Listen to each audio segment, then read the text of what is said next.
हज़रात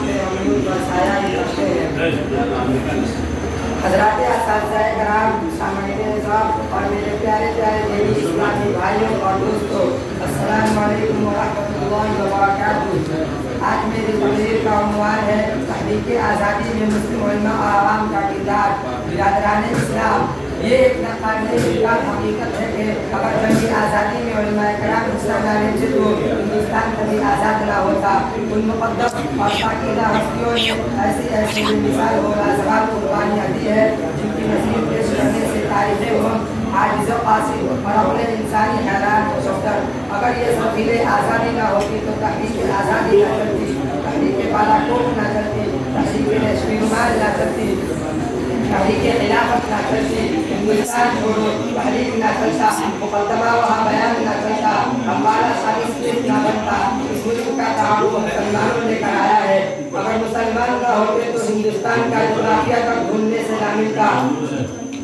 लेकिन आज उन्हीं के खिलाफ प्लान और साजिशें हैं कि उन्हें हिंदुस्तान में ना रहने दिया जाए। चंद फिरका परस्त और तअस्सुबज़दा लोग इस मुल्क को हिंदू राष्ट्र बनाने का ख्वाब देख रहे हैं। ये मुल्क हिंदुस्तान जहाँ की सरजमी हमारे ही खून से लालाजार है।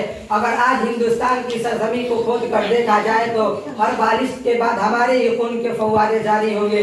क्या तारीख शेखुल हिंद हजरत मौलाना महमूद हसन साहब जैसे सपूत को फरामोश कर सकती है, जिनकी जात से अंग्रेज साम्राज्य कांपता था, जिनकी सबब जमियतुल अंसार और जमियतुल उलमा हिंद की मुकम्मल आज़ादी की तहरीक चलाई। वो सैयद अहमद शहीद जिनकी कुर्बानी की गवाही सरजमीन बालाकोट देगी, जो हुर्रियत की जुद्दोजहद की एक कड़ी थी। वो सैयदुत ताइफा हाजी इमदादुल्लाह मुहाजिर मक्की रहमतुल्लाह अलैह, जिनके खून के कतरे आज भी आपको शामली के मैदान में मिल जाएंगे। वो मुजाहिद आज़ादी हाफिज जामिन शहीद रहमतुल्लाह अलैह, जिनकी शहादत की गवाही आज भी उनकी तुरबत थाना भवन देगी। वो इमामुल असर हजरत मौलाना कासिम नानूतवी रहमतुल्लाह अलैह, बानी दारुल उलूम देवबंद, जो मुजाहिद आज़ादी के कायद और तहरीक इस्लाह के दाई थे। वो आलिम रब्बानी मौलाना रशीद अहमद गंगोई रहमतुल्लाह अलैह, जिनकी लाजवाल और बेमिसाल कुर्बानियाँ जंग आज़ादी के लिए शामिल है। वो तर्जमाने आज़ादी अल्लामा इकबाल रहमतुल्लाह अलैह, जिनको मुर्दा कौमों में जिंदगी की हरारत बर्पा करने के लिए पैदा किया गया था। वो अबुल कलाम आज़ाद, जिसने अमन से ये बात साबित करके दिखा दिया कि वो गुफ्तार के साथ साथ किरदार का भी गाजी है। वो मोहम्मद अली जौहर, जिसने कौम को आज़ादी ज़मीर का सबक दिया।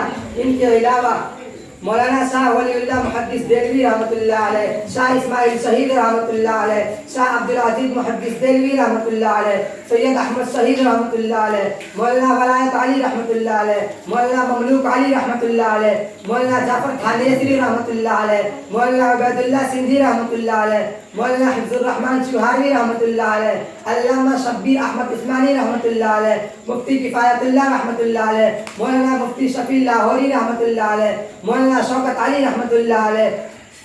ये वो अकाबिर है जिनकी कुर्बानियों से ये मुल्क आज़ाद हुआ। अज़ीज़ाने गिरामी, सन 1857 की बगावत का अंग्रेज़ों ने मुसलमानों से सख्त इंतकाम लिया। उनके महल्ले के महल्ले उजाड़ दिए, मस्जिदों को वीरान कर दिया, मदारिस को मुस्मार कर दिया। दिल्ली की चांदनी चौक ही नहीं बल्कि हर चौराहे पर सूलिया नस्ब कर दी गई। दिल्ली और दिल्ली के बाहर हर दरख्त पर फांसी के फंदे लटका दिए गए। मुसलमान को अंग्रेज पकड़कर हाथी पर बैठाते और फांसी को फंदे को गले में डालकर हाथी को आगे बढ़ा देते थे। बरतानिया के वायसराय ने अपनी हिंदुस्तानी मुशीरों से राय तलब की कि बताओ हिंदुस्तान में हमारी हुकूमत कैसे मुस्तहकम और मजबूत हो सकती है। जो अंग्रेज के चापलूस दलाल थे, ईमान फरोश और ज़मीर फरोश थे, उन्होंने अंग्रेज़ों को मशवरा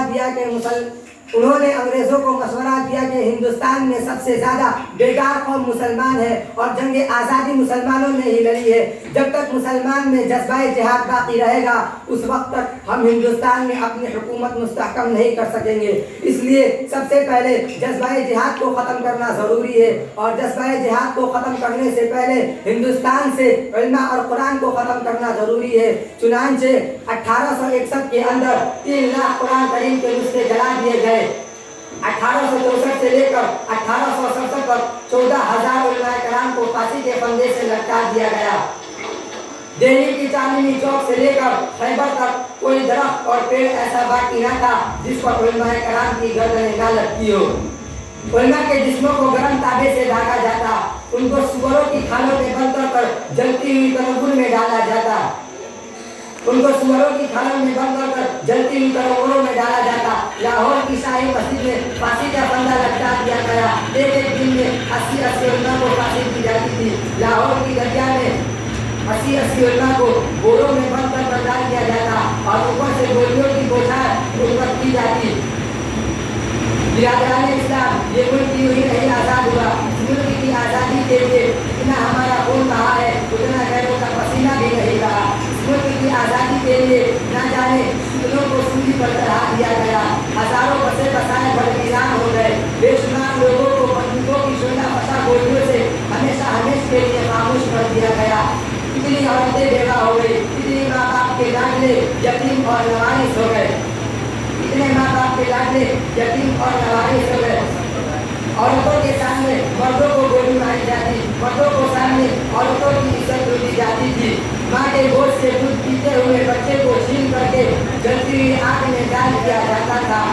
इतनी बर्बादी मुकद्दर में थी आबादी के बाद, इतनी बर्बादी मुकद्दर में थी आबादी के बाद, क्या बताएं हमसे क्या गुजरी आज़ादी के बाद।